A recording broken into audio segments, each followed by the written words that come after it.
Juni 2022, tahapan persiapan pemilu 2024 akan segera dimulai.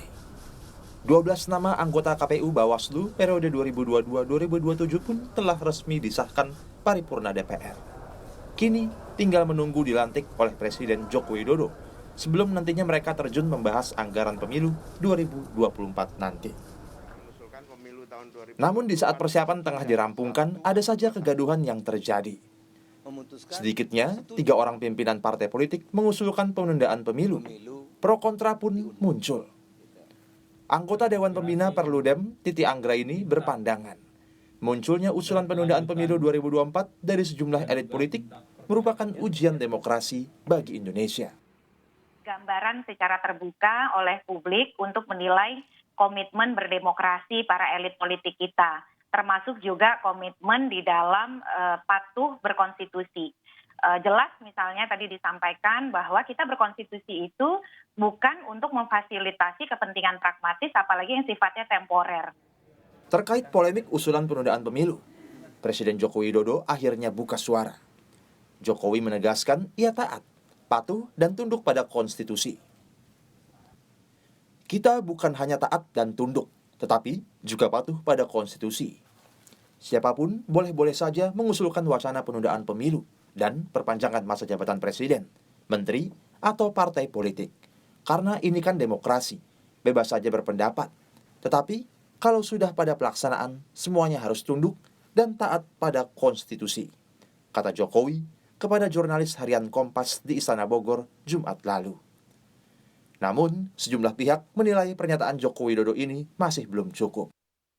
Ya sebenarnya harusnya presiden sebagai kepala negara sekaligus kepala pemerintahan itu bisa secara lebih tegas lagi ya menyatakan soal isu yang di luar yang sangat hangat ini tentang penundaan pemilu. Seharusnya lebih tegas apakah presiden itu mendukung penundaan pemilu atau justru menolak. Kan berkali-kali sebelumnya kan justru kan lebih tegas tuh menolak 3 periode. Kalau dibilang kurang tegas mungkin iya, mungkin juga enggak. Tapi kita harus lihat balik lagi ke konstitusi, apakah itu dibenarkan atau enggak, jelas enggak kan. Jadi daripada kita mempersoalkan soal presiden tegas atau enggak tegas, lebih baik memang kita kawal aja sama-sama sebenarnya prosesnya kayak apa. Kalau menurut saya sih, dia kan presiden ya, harusnya itu memberikan suatu hal yang tegas kepada rakyatnya terutama. Kalau presiden tidak tegas, nanti rakyatnya kan jadi bingung kan. Hadar Nafis Gumai, Direktur Eksekutif Demokrasi dan Pemilu Berintegritas, NetGrid, menilai sangat penting untuk menjaga acara pemilu tepat waktu dan pemerintah adalah pihak yang harus memimpin dan memastikan semua berjalan sesuai peraturan perundang-undangan, termasuk di dalamnya konstitusi. Pernyataan taat dengan konstitusi itu tentu ya sifatnya sangat umum gitu, dan kemudian nanti kalau konstitusinya dirubah, kira-kira begitu kan, juga akan tetap taat ya. Kalau perubahannya adalah penundaan pemilu dan kemudian perpanjangan masa jabatan, akan taat juga gitu.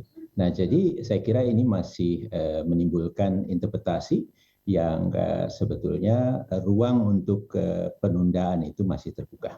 Kalau memang betul-betul komit atau akan patuh pada konstitusi bahwa pemilu dilaksanakan 5 tahun sekali, maka tunjukkan dengan bahwa support atau dukungan penyelenggaraan pemilu itu juga berjalan. Yang pertama adalah pendanaan, dukungan dana untuk pelaksanaan pemilu. Yang saya ketahui sampai hari ini itu belum selesai kepastian dana besarnya dan kapan akan turunnya. Padahal kita tahu persiapan pemilu itu sudah mulai dari sekarang dan tahapan akan dimulai di bulan Juni yang sangat dekat ini. Nah, yang kedua sebetulnya tentang peraturan penyelenggaraan. Hari dan tanggal memang sudah diputuskan. Tetapi detail dari tahapan itu akan tertuang di dalam peraturan KPU. Nah, sampai hari ini rapat konsultasi itu belum dialokasikan waktunya.